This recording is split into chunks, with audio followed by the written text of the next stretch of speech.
Hello and welcome to a new Voltlog. Today we are taking a look at this old network equipment. It's a Nokia IP330 firewall. This router slash firewall was released probably in the year 2000 or something similar. I couldn't find any exact info on the release date, but we can safely assume it's at least 15 years old. So we're not going to see anything modern inside, but still I think we can find some interesting stuff. This came from eBay. It was marked as not working. I paid €5 and about €20 in shipping. I had the idea to search for something like this network equipment after I discovered a very interesting channel on YouTube. It's full of teardowns. The channel name is Peter Brockie, and I recommend you check it out. I will place a link in the description below. The channel is full of teardowns, mainly of network equipment, old and newer ones. It's really interesting stuff. There isn't much info available on the hardware of this thing, but from what I could gather, it has three 100 base T Ethernet ports, and that's also marked on the enclosure right here. It has two serial ports. Inside we should find the AMD K6 processor, and these processors come in different variants.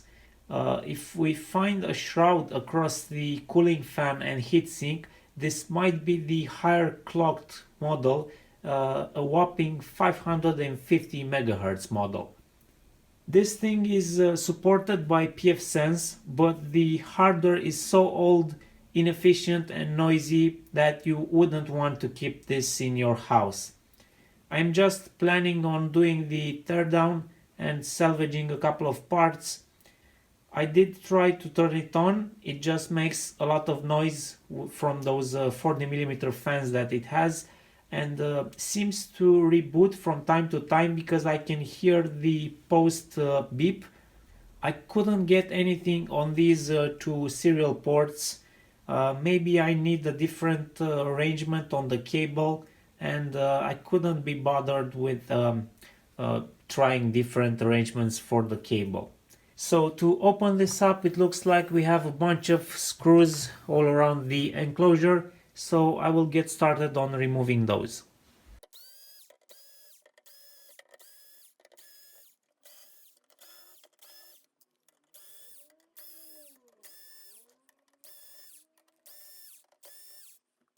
And now I believe this whole cover should slide, but it might be a bit difficult. Maybe this hasn't been opened for the last 15 years, so it doesn't really want to be opened. Here it goes.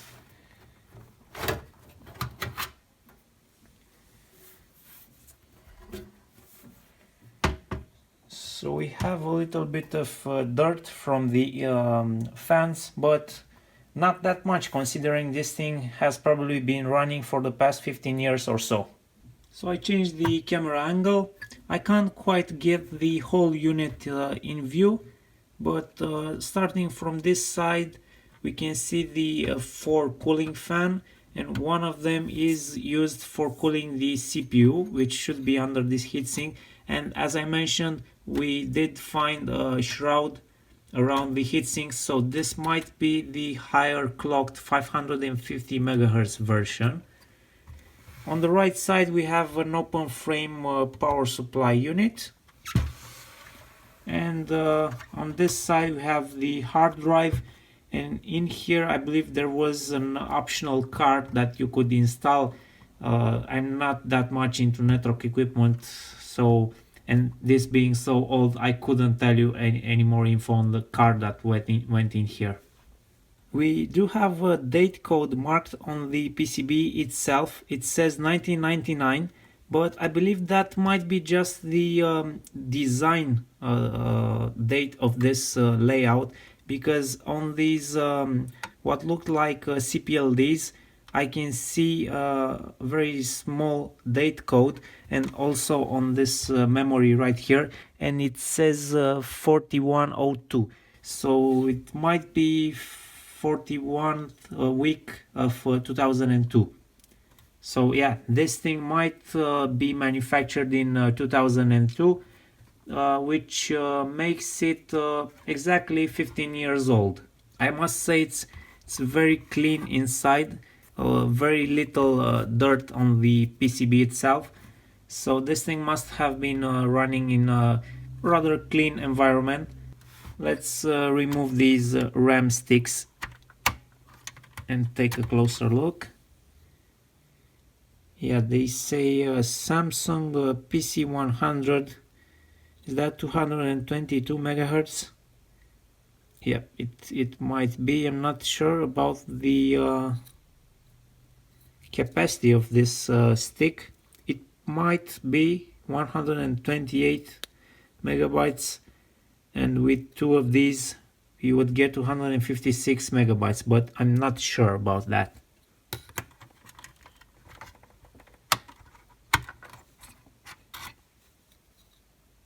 I would have to Google these to find out more info. Oh, and we get an RMA sticker, so this unit might have been serviced at some point in life. Let's take a look at the hard drive.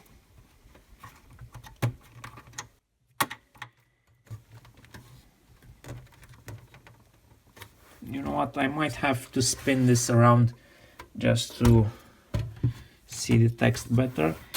So the hard drive is an IBM DeskStar. It has an August 2000 date code. It's 20.5 gigabytes capacity. It's a serial parallel ATA interface. I'm not sure if it still works or not. I might give this one a check, and if it's still working, who knows, maybe I'll put it up for sale. Someone might be looking for an old hard drive like this. The power supply, like mentioned, is an open frame one, but looks to be in fairly good condition. Let's check the capacitors on the power supply. They used Nippon Chemicon for the main input filter cap, and on the output of the power supply they used Rubicon and Nichicon capacitors. So top quality brand capacitors used in this power supply. It's no wonder it still works after so many years. So this is certainly something I'm gonna save. The power supply might be useful in another project powering something else. One interesting thing to note on the power input section, they didn't do insulated connections in back in 2000. So all the mains input connections are exposed. It looks like for the CPU cooling they used a different fan, which is slightly thicker, probably to push more air over the CPU heatsink.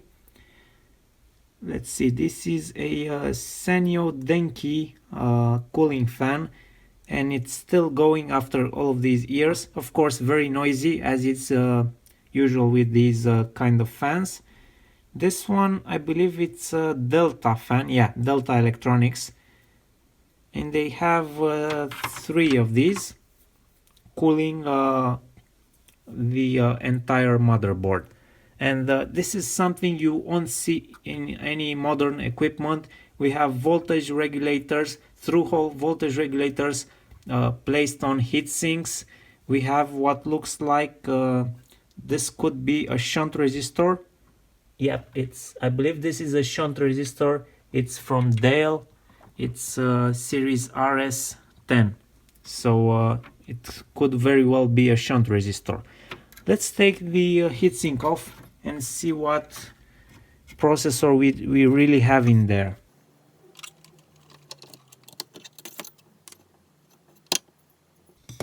I'm gonna need to clean that thermal paste.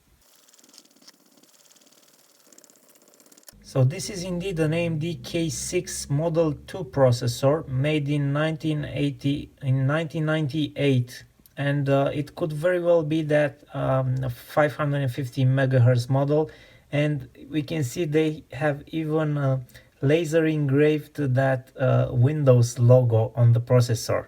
So those were the days they were engraving the OS logo on the processor itself. Of course, this thing wasn't running Windows in here.